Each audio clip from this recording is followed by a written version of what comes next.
एक कहावत है कि दुनिया उगते हुए सूरज को सलाम करती है। We salute the rising sun. है ना, सूरज हो जिंदगी की रमक छोड़ जाऊंगा, मैं डूब भी गया तो सपक छोड़ जाऊंगा।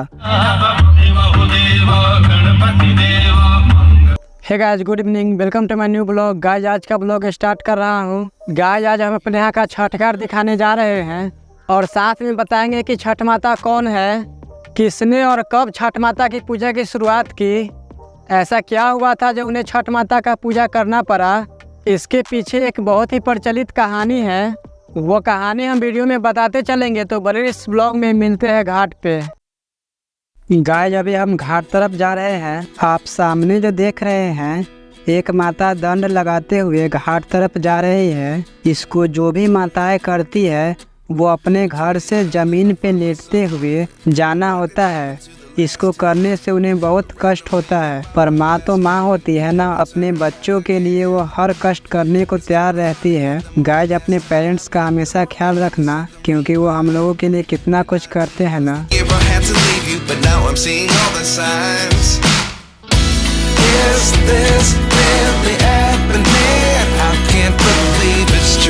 तो गाइस, हम फाइनली घाट पे पहुंच चुके हैं।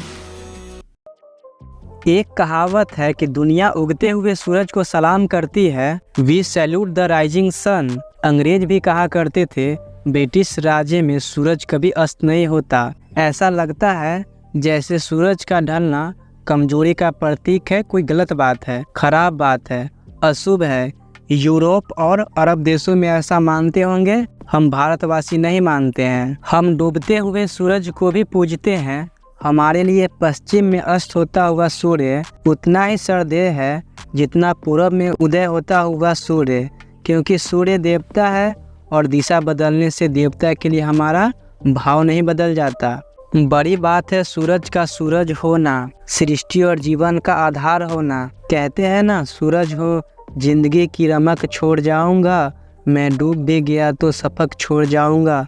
हर साल दीपावली के छठवें दिन, तिथियों की भाषा में कहूँ तो कार्तिक शुक्ल पक्ष की छठवीं तिथि को 30 करोड़ भारतवासी अस्त होते हुए सूर्य देवता के आगे नतमस्तक हो जाते हैं और अगले दिन सप्तमी तिथि को उगते हुए सूर्य को अर्घ्य देते हैं। भारत के नस नस में बसा हुआ यह त्यौहार छठ पूजा कहलाता है और दुनिया भर में मनाए जाने वाले बड़े से बड़े त्यौहार का संगीत फीका पड़ जाता है। जब यूपी, बिहार, झारखंड की माताएं अपने बेटे बेटियों की लंबी उम्र की कामना करते हुए एक स्वर में गा उठती है कि कांचे ही बांस के बहंगिया, बहंगी लचकत जाए, होई ना बलमजी कहरिया, बहंगी घाटे पहुँचाए।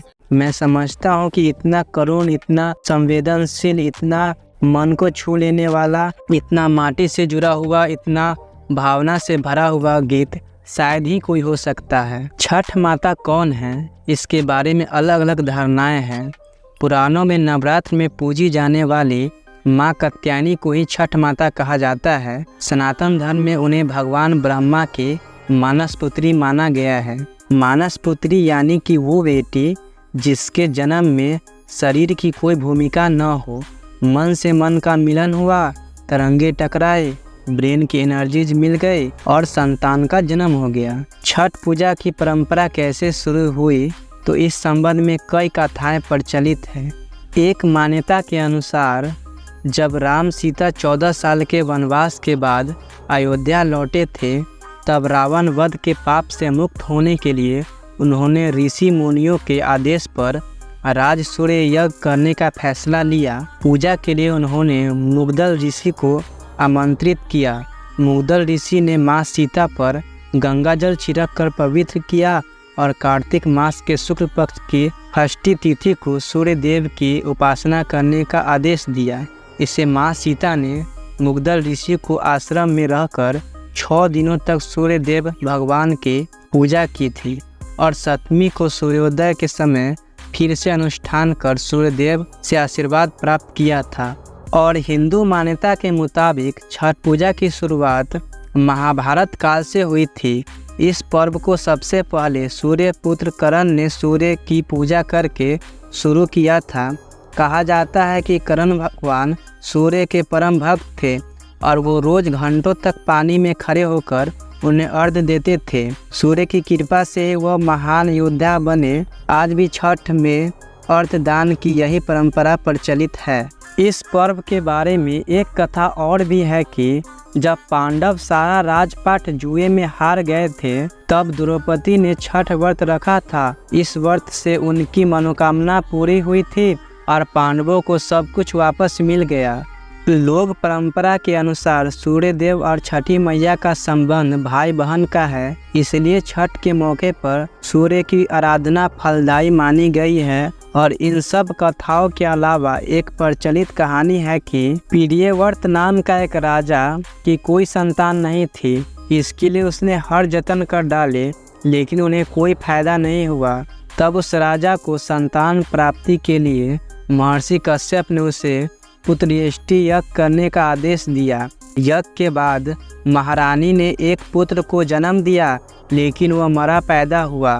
राजा के मृत बच्चे की सूचना से पूरे नगर में शोक छा गया। कहा जाता है कि जब राजा मृत बच्चे को दफनाने की तैयारी कर रहे थे, तभी आसमान से एक ज्योतिमय विमान धरती पर उतरा।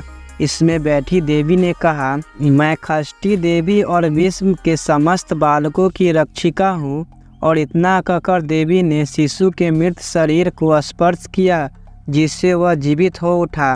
इसके बाद से ही राजा ने अपने राज्य में यह त्यौहार मनाने की घोषणा कर दी। चलिए जाते जाते आपको हम अपने गांव के डॉक्टर रंजीत से IAS सर के यहाँ हर साल के भांति इस साल भी छठ पूजा महापर्व के अवसर पे आए हुए कलाकार, जिनका नाम प्रमोद प्रेमी यादव है, उनका स्टेज शो प्रोग्राम आपको दिखाते चले। तो गाइज हम फाइनली यहाँ पहुँच चुके हैं। प्रोग्राम देखने के लिए भीड़ काफ़ी ज़्यादा है, तो चलिए आपको प्रोग्राम पास से दिखा दे।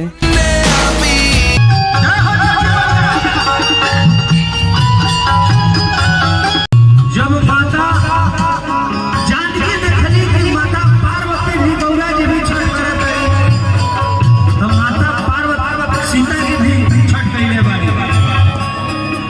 अरे कोसी भारे चलले सीता रे, सवा लाख के साड़ी भेजे।